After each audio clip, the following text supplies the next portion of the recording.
թեման վերաբերում է Սամվել Կարապետյանի նկատմամբ, անկեղծորեն եմ ասում, աննախադեպ, խայտառակ, մեղմ ասած ապօրինի, մեղմ ասած շինծու հետապնդմանը։ Ապօրինի կալանքը տևում է արդեն 177 օր։ Ընդհանրապես իրավաբանները, փաստաբանները կարողանում են իրավիճակի վերաբերյալ պատշաճ բացատրություն ներկայացնել։ Փորձում են խնդիրներին լուծումներ գտնել, իրականացնել շահերի պաշտպանություն, բայց դա չի կարող լինել միակողմանի երևույթ։ Դրա համար պետք է լինեն անհրաժեշտ պայմաններ։ Սամվել Կարապետյանի գործով Հայաստանի Հանրապետությունում անհրաժեշտ պայմանները առկա չեն։ Սամվել Կարապետյանի գործով իրավունք, օրենք ընդհանրապես չի գործում։ Սամվել Կարապետյանի գործով հստակ առկա է վճռական իրավունքի եւ օրենքի ոչնչացման վարքագիծ։ Ես սա մեծ ցավով եմ ասում։ Ընդհանրապես իրավաբանները եւ փաստաբանները մշտապես հենվում են իրավունքի եւ օրենքի վրա, բայց այստեղ այդ հենարանները չկան։ Այս գործով այդ երևույթները բացակայում են։ Բոլորս հիշում ենք հունիսի 17-ի հրապարակավ Facebook-յան արդարադատության հիմքերը, որոնք դրվեցին Հայաստանի Հանրապետությունում եւ անշեղորեն կատարվում են։ Կրկին սա մեծագույն ցավով եմ ասում, որտեղ այս ամենը մեղմ ասած անարգանք է իրավունքի եւ օրենքի նկատմամբ, անարգանք է իրավական պետության սկզբունքի նկատմամբ։ Սա Հայաստանի Հանրապետությունում 2025 թվականի հունիսի 17-ից մինչ օրս իրավական պետության սկզբունքը, որը ի թիվս այլի երաշխավորում է, որ կալանքները չեն կարող լինել ապօրինի, որ դատարանները պետք է լինեն անկախ, որ քննիչները պետք է լինեն անկախ, որ դատախազները պետք է ապահովեն օրինականության, հսկողություն, նախաքննության, դրանք բոլորը տապալված են։ Այսինքն պարզապես կարելի է վերցնել քրեական դատավարության օրենսգիրքը, նշել Սամվել Կարապետյան անունը եւ փակել քրեական դատավարության օրենսգիրքը, որտեղ այն չի գործում։ Այն չի գործում 177 օր շարունակ։ Վերաքննիչ դատարանը նախագահությամբ տիկին Ժենյա Մելիքսեթյանի ուներ բոլոր հնարավորությունները, օրինակ, ցույց տալու, որ այս նախաբանը, որը ներկայացրեցի քիչ առաջ, իրականության հետ առնչություն չունի։ Ինչ որտեղ հեշտ խնդիր է, չէ՞։ Մենք բոլորս արեստավարժ իրավաբաններ ենք։ Եթե մենք կարողանում ենք հիմնավորել հակառակը, իսկ դրա փոխարեն դատախազն ու քննիչը, որոնք համատեղ են գործում, իդեպ այդպես չպետք է լինի։ Դատախազը անկախ պաշտոնատար անձ է, որ քննիչին հսկողն է, բայց այս գործով իրենք համատեղ են գործում։ Իդեպ այդպես է եղել 2025 թվականի հունիսի 17-ից, որտեղ այս գործով հաղորդում կոչվածը ներկայացրել է հենց գլխավոր դատախազ տիկին Աննա Վարդապետյանը, եւ այդ պնդումը կատարում են քննիչները մինչ օրս։ Ես վստահ եմ, դուք կհիշեք, թե ինչպես հենց ինքը գլխավոր դատախազը հակադարձեց այդ պնդմանը, հրապարակայնորեն ազգային ժողովում, բայց ես էլ ձեզ պաշտոնապես հայտնում եմ, որ մինչ օրս քննիչների կողմից այդ պնդումը կատարվում է, այդ թվում 2025 թվականի նոյեմբերի 17-ի դրությամբ, այդ թվում գրավոր ներկայացրած միջնորդություններով։ Այո, իրենք գործում են համատեղ, քննչականը եւ դատախազությունը։ Գործելով համատեղ չեն կարողանում մեկ փաստարկ ներկայացնել, թե ինչի համար Սամվել Կարապետյանը պետք է լինի կալանավորված։ Բայց Սամվել Կարապետյանը կալանավորված է, որովհետև Հայաստանի Հանրապետության դատավորները կոնկրետ անուն ազգանունով դատավորներ են, որոնք պետք է հանդես գան պատվարժան դատարանի դիրքերից։ Չեն իրականացնում արդարադատություն։ Չեն իրականացնում արդարադատություն, քանի որ քաղաքական հետապնդում է, քանի որ ճնշման մթնոլորտ է, քանի որ չեն կարողանում լինել անկախ, բազմաթիվ պատճառաբանություններ կարող ենք բերել, բայց դրանք ինչ կապ ունեն իրավունքի եւ օրենքի հետ։ Կապ չունեն։ Կապ չունեն։ Դատավորները ամենանույնիսկ ծանրագույն դիրքում հայտնվելով իդեպ միջազգային փորձը նման բազմաթիվ դեպքեր գիտի եւ ունի։ Դատավորները պետք է լինեն անկախ։ Ամենանույնիսկ ծանրագույն ճնշման պայմաններում պետք է լինեն անկախ։ Սամվել Կարապետյանի գործով նման անկախություն ենթադրող, պահանջող դատավոր չի կարողանում լինել։ Բայց արդյոք սա պատճառաբանում է։ Արդյոք սա արդարացում է։ Երբեք ոչ։ Եվ չի կարող լինել։ Եվ այստեղ մի հետաքրքիր հանգամանք կա։ Մեր ոլորտում ամեն ինչ ի վերջո ունենում է փաստաթուղթ, գրավոր տեսքով։ Ի վերջո լինում են գրավոր որոշումներ։ Եվ այդ որոշումները պահպանվում են։ Այդ որոշումները ևս ունեն պատասխանատուներ։ Պայմանականորեն, եթե մի դատավոր հետագայում պետք է վկայակոչի այն, թե ինչ աստիճան անասելի ճնշումներ են եղել, իրավական 0 նշանակություն ունի այդ փաստարկը կամ այդ պատասխանը, որովհետև որոշման եզրափակիչ մասում միշտ գրվում է դատավորի անուն, ազգանունը։ Եվ այդ փաստաթղթերը պահպանվում են։ Իսկ ընդհանրապես իրավունքի տեսությունից սկսած, երբ դեռ նույնիսկ չկային կոդիֆիկացված փաստաթղթեր, պատասխանատվության անխուսափելիության սկզբունքը կա, լինելու է եւ գործելու է։ Սա ակնհայտ է։ Ես հասկանում եմ, որ հնարավոր է լինի մի կարծիք, որ Սամվել Կարապետյանը ազգային բարերար է, բարեգործություններով է հայտնի, բազմաթիվ մարդկանց աջակցելով, օգնելով է հայտնի։ Եվ միգուցե կարող է լինել այն կարծիքը, որ նման մարդու դեպքում ապօրինությունները ի վերջո ներման են արժանանալու։ Չկա նման բան, չի կարող լինել նման բան։ Ես մի բան կարող եմ հստակ արձանագրել։ Այս ամենը 177 օր տևող ապօրինի նման խայտառակ կալանքը հակասում է ոչ միայն գրված նորմերին, օրենքներին, այլ նաև չգրված, մարդկային, բարոյական տիրույթում գտնվող արժեքներին։ Ես վստահ եմ ձեզանից շատերը նկատել են, որ Սամվել Կարապետյանի գործը լուսաբանվում է թե Հայաստանում, թե Հայաստանի Հանրապետությունից դուրս։ Ես վստահ եմ, դուք տեղյակ եք, թե միջազգային ճանաչում ունեցող բազմաթիվ իրավաբաններ, փաստաբաններ, հանրային գործիչներ խոսում են Սամվել Կարապետյանի գործի մասին։ Եթե կա կարծիք, որ այս ամենը հետևանք չի ունենալու, այդ կարծիքը սխալ է։ Ամենամեծ ցավը այս ամենի նրանում է, որ հետևանքը վրա է հասնում փաստացի Հայաստանի Հանրապետության նկատմամբ։ Ցավալի է այս ամենը, որովհետև կոնկրետ անձինք կատարում են կոնկրետ գործողություններ, հետևանքը լինում է կոլեկտիվ։ Մեծագույն ցավով եմ այս ամենը ասում։ Սամվել Կարապետյանին որպես քաղաքական պատանդ ներկայացնելու հիմնավորումներից մեկը թաքնված է ոչ միայն նրանում, որ Սամվել Կարապետյանը այո հանդես է եկել մայր աթոռը պաշտպանելու դիրքերից հունիսի 17-ին, երբ արդեն նկատվում էր, թե ինչ մեծ ճնշում է, ինչ մեծ ապօրինություն է սկիզբ առել մայր աթոռի նկատմամբ։ Բայց հիմա ավելի հստակ է, թե ինչի համար էր անհրաժեշտ Սամվել Կարապետյանին ամեն գնով կալանավորել եւ կալանքի տակ պահել։ Խնդիրներից մեկը այո թաքնված է նրանում, որ մեր ինքնության, մեր մայր աթոռի նկատմամբ այո կա ուղիղ քաղաքական որոշում, ճնշման, նսեմացման եւ միջամտության։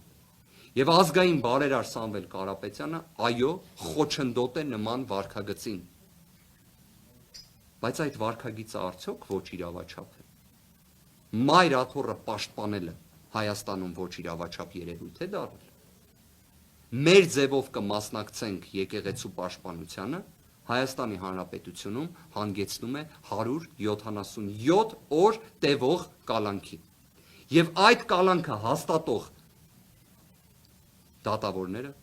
նման միջնորդություն ներկայացնող քննիչները,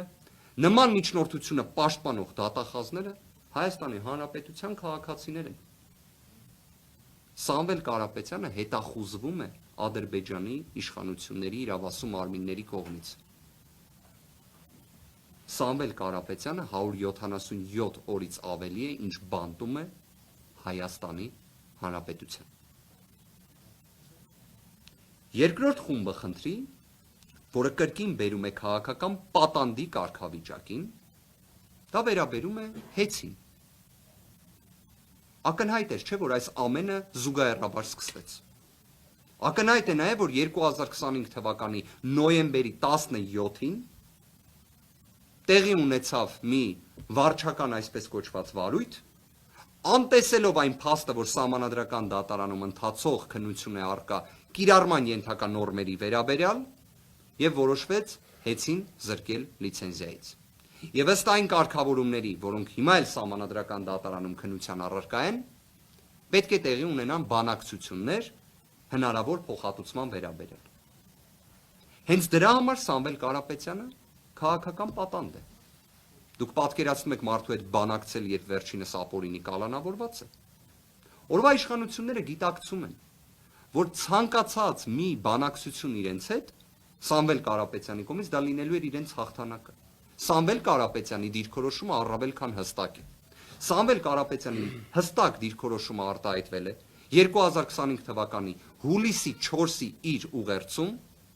որտեղ հստակ քաղաքական գնահատականները տրվել են, որ այն իշխանությունը, որը շեղվել է Հայաստանի Հանրապետության պատմական արժեքներից, այն իշխանությունը, որը ոտնձգություն է իրականացնում Մայր Աթոռի նկատմամբ, եւ բոլոր այն մնացյալ մեղմ ասած մեղքերը, որոնք ունեն օրվա իշխանությունները, բավարար են ասելու համար, որ իրենք պետք է հեռանան եւ դա ակնհայտ է։ Եվ այդ ամենը Սամվել Կարապետյանը հստակ արձանագրել է։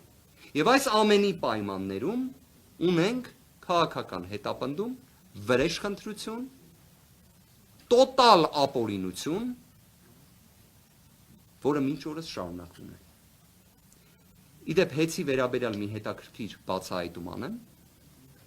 Սահմանադրական դատարանում, որ քննվում է, ազգային ժողովի падգամավորների 1/5-ի կողմից ներկայացված համապատասխան դիմումը, պատիվ ունեմ հանդես գալու որպես իրենց ներկայացուցիչներից մեկը։ Մյուս ներկայացուցիչը Արծվիկ Մինասյանն է։ Այդ վարույթի շրջանակներում ներկայացրել ենք դիմում, որ սահմանադրական դատարանում գործի քննությունը իրականացվի բանավոր ընթացակարգով։ Օրենքը շատ հստակ է ասում։ Ասում է, եթե արկա է գործի վերաբերյալ հանրային հնչեղություն, եւ եթե բանավոր քննությունը կարող է այն առավել արդյունավետ դարձնել, ապա իրականացվում է գործի քննությունը բանավոր ընթացակարգով։ Սահմանադրական դատարանը մերժել է նշված միջնորդությունը, որովհետև Սամվել Կարապետյան անուն ազգանուն եւ Հայաստանի Հանրապետության լինեն սովորական դատարաններ, լինեն մասնագիտացված դատարաններ, թե լինի նույնիսկ բարձր դատարանը, պետք է տեսնենք այսպիսի մի իրավիճակ։ Գործընկերներ, նաեւ ցանկանում եմ անդրադառնալ 3 տեղի ունեցած իրադարձությանը, քանի որ ես նկատեցի, որ նման հարցադրումներ էին առաջացել, նաեւ կարծես մամուլում էլ էր նման հանգամանքներ շրջանառվում Արցախի ներկայացությունում տեղի ունեցած քննչական գործողությունների վերաբերյալ, պաշտոնապես ամենայն պատասխանատվությամբ, ամեն բառի պատասխանատվությունը գիտակցելով հայտարարում եմ, Սամվել Կարապետյանը նշված գործողությունների հետ, նշված գործողությունների շրջանակներում հարուցված վարույթի հետ ունի 0 առնչություն։ Իսկ քրեական հետապնդում է։ Ես կավարտեմ, կանդրադառնամ ձեր հարցին։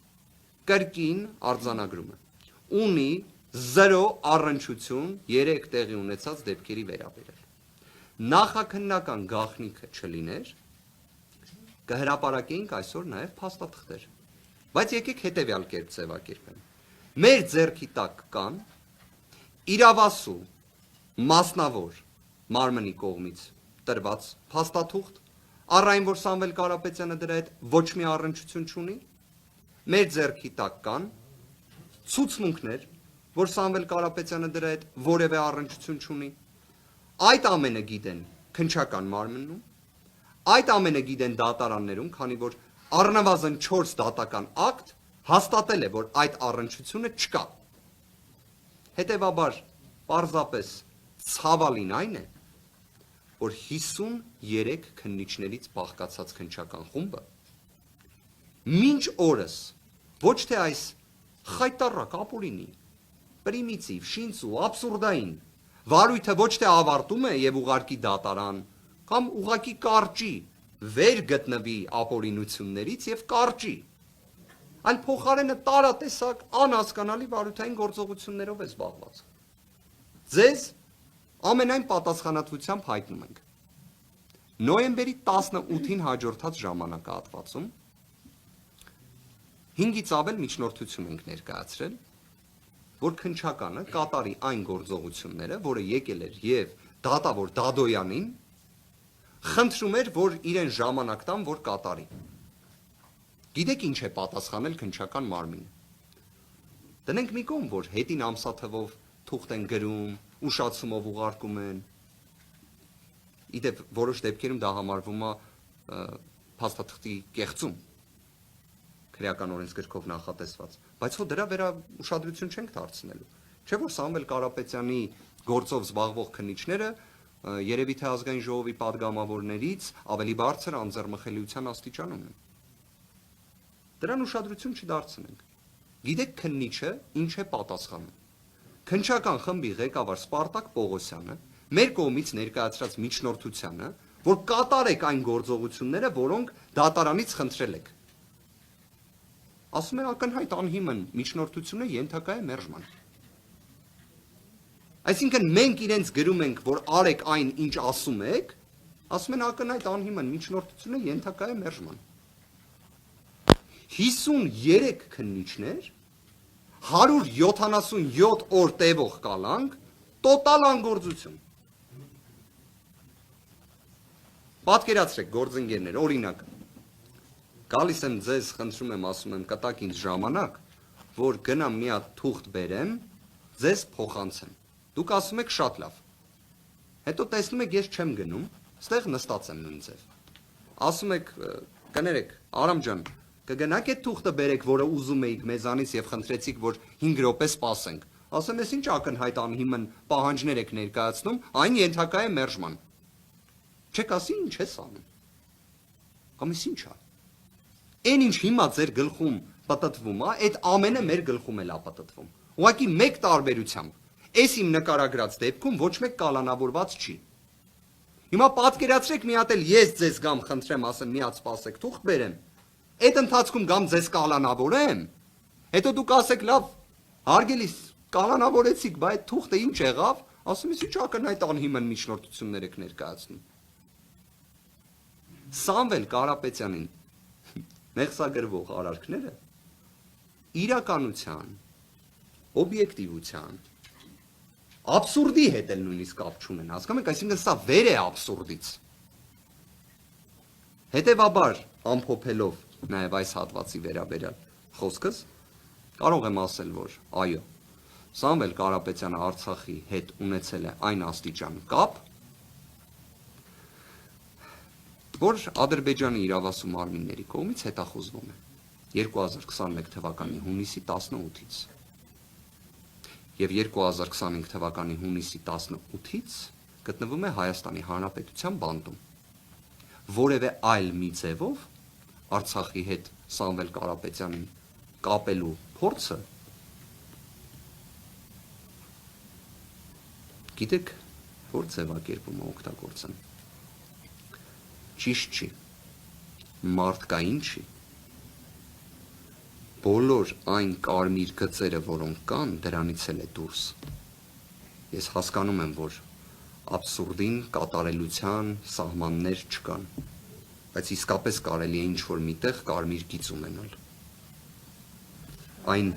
ամենը, որը կատարել է Սամվել Կարապետյանը Արցախի համար, եւս մեկ անգամ եմ ասում, հանգեցրել է նրան,